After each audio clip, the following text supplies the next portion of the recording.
네, 안녕하세요. 다음으로 백엔드 AOP 세미나 시작하도록 하겠습니다.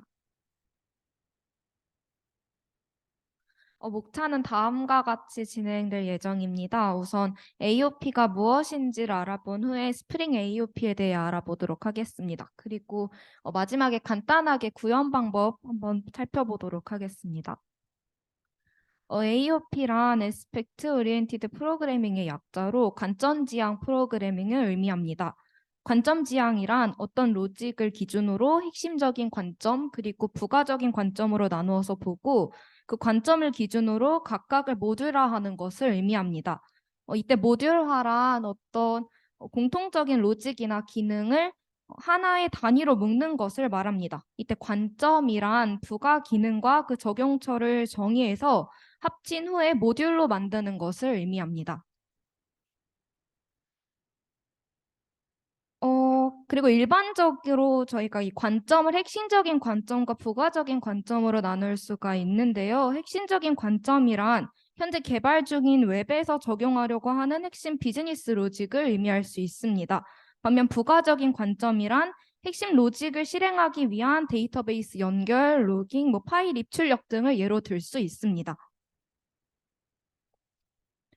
관점 지향 프로그래밍에서 관점 지향 프로그램에서 관점을 기준으로 로직을 모듈화한다는 것은 코드를 부분적으로 만들어서 모듈화하겠다라는 것을 의미합니다. 이때 소스 코드에서 다른 부분을 계속 반복해서 쓰는 코드들을 발견할 수 있는데 이것을 흩어진 관심사라고 부릅니다. 예를 들어서 지금 이 그림 같은 경우에 여러 가지 클래스 안에 들어있는 같은 색깔의 블록들이 보이실 겁니다. 이런 코드들은 이제 공통적인 코드라고 부를 수가 있는데요. 이런 코드들을 관점으로 분리해서 따로 관리하고자 하는 것이 바로 AOP입니다.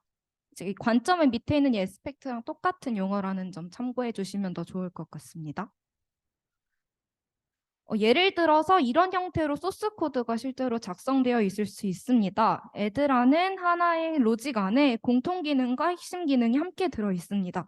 공통 기능에는 앞서 말씀드렸던 것처럼 로그나 시간 체크, 예외 처리 등이 있을 수 있고 핵심 기능으로는 앞서 말씀드렸던 그 핵심 관점에 해당하는 비즈니스 로직 부분이 있는데요. 위에 소스의 경우 공통기능 코드가 변경되면 다른 로직 부분에 공통기능 코드를 모두 수정해 주어야 합니다. 여기서 공통기능을 따로 분리해서 처리하면 핵심 기능 코드는 수정하지 않고 변경된 공통기능 코드만 적용하여 코드를 작성할 수 있게 됩니다. 관점 지향 프로그래밍이라는 말을 처음에 들었을 때 사실 떠오를 수 있는 게 바로 객체 지향 프로그래밍일 수 있습니다. 보다 좀 익숙한 개념일 것 같은데요. 이제 객체 지향 프로그래밍은 OOP라고도 부릅니다.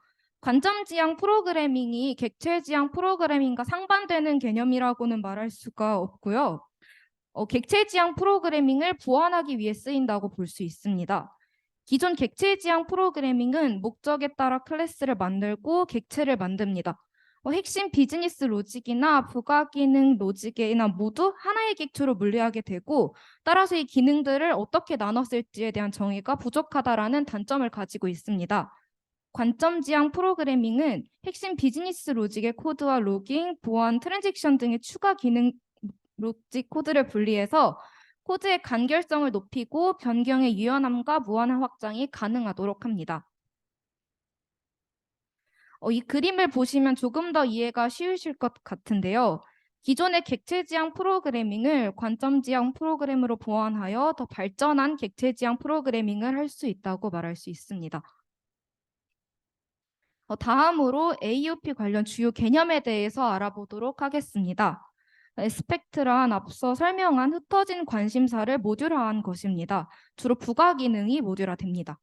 타겟이란 모듈화한 에스펙트를 적용하는 곳입니다. 클래스나 메소드 등이 타겟에 해당한다고 할 수 있습니다.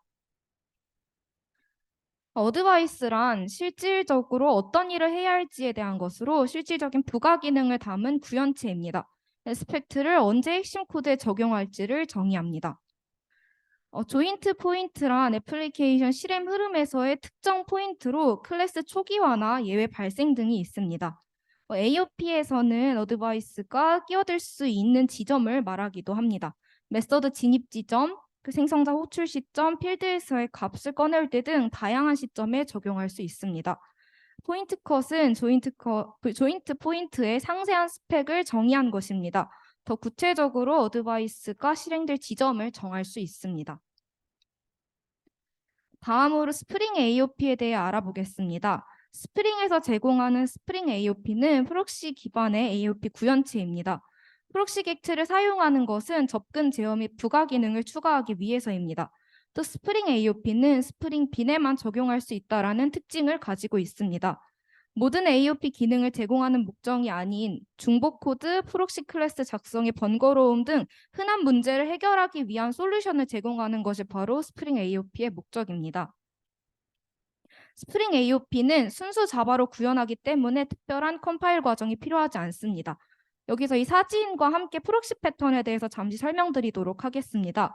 프록시 패턴에서는 인터페이스가 존재하고 클라이언트는 이 인터페이스 타입으로 프록시 객체를 사용합니다. 프록시 객체는 기존의 타겟 객체, 즉 리얼 서브젝트를 참조합니다. 프록시 객체와 기존 타겟 객체의 타입은 같고 프록시는 원래 할 일을 가지고 있는 리얼 서브젝트를 감싸서 클라이언트의 요청을 처리하게 됩니다. 다음으로 이제 스프링에서의 AOP 용어를 좀 간단하게 정리해 드리려고 합니다. 여기서 타겟이란 어드바이스의 대상이 되는 객체로 포인트 컷으로 결정됩니다. 스프링의 경우에는 프록시 객체를 의미합니다. 에스펙트는 에스펙트 어노테이션을 이용하여 구현하게 되며 대표적으로 트랜잭션 관리가 있습니다. 어드바이스의 종류는 어라운드, 비포, 애프터 스로잉 등이 있는데요. 이것은 이제 다음 페이지에 가서 좀 더 자세하게 말씀드리도록 하겠습니다. 스프링에서의 조인트 프록시는 스프링 AOP가 프록시 방식을 사용하기 때문에 항상 메서드 실행 시점이 됩니다. 앞서 어드바이스의 종류를 조금 더 자세히 설명하겠다고 말씀을 드렸는데요. 이제 이 페이지를 참고해 주시면 될 것 같습니다. 먼저 이 비포 어노테이션에서는 조인트 포인트 실행 이전에 실행되게 됩니다. 즉 실제 타겟 메서드 수행 전에 실행되고 입력값 자체는 조작이 불가능하며 입력값의 내부에 세터와 같은 수정자가 있는 경우에만 내부 값은 수정이 가능합니다. 애프터 스로잉을 이용하게 되면 메서드가 예외를 던지는 경우 실행하도록 합니다. 이 경우에는 예외 조작이 불가능하다라는 특징이 있습니다. 애프터 어노테이션을 이용하면 실제 타겟 메서드가 정상적으로 수행하든 또는 예외를 던지든 수행 이후에 무조건 실행되도록 합니다. 마지막으로 어라운드는 가장 강력한 어노테이션으로 나머지 종류의 어노테이션을 모두 포함하는 어노테이션입니다. 메서드 호출 전후 작업을 명시할 수 있고 조인 포인트 실행 여부를 명시할 수 있습니다. 반환값 자체를 조작할 수도 있으며 예외 자체를 조작하는 것도 가능합니다. AOP 적용 방식은 다음과 같은 종류가 있습니다.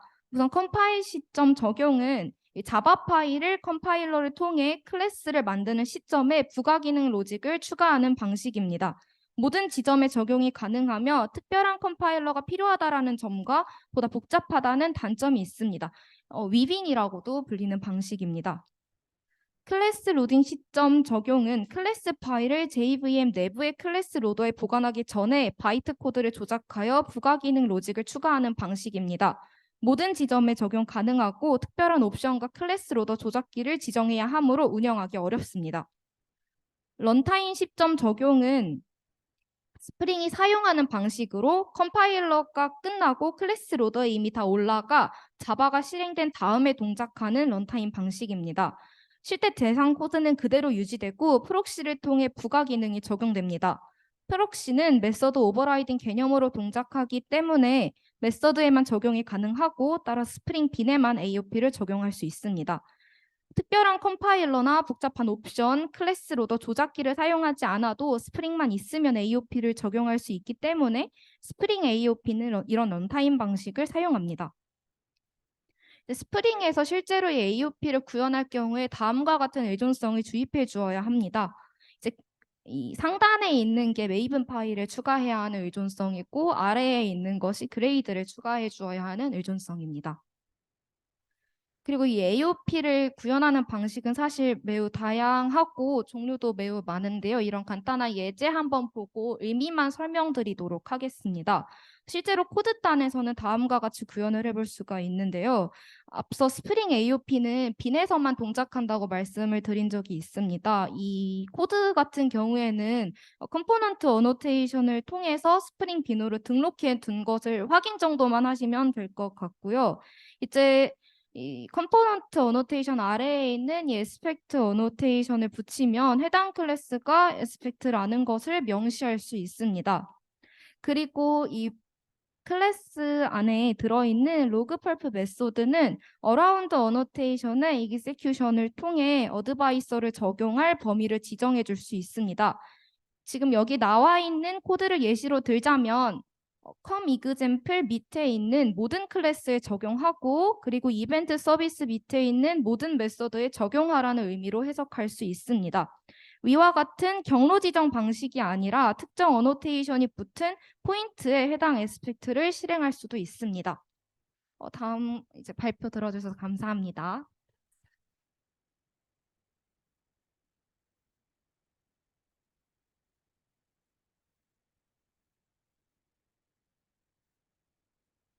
저희 달렸는데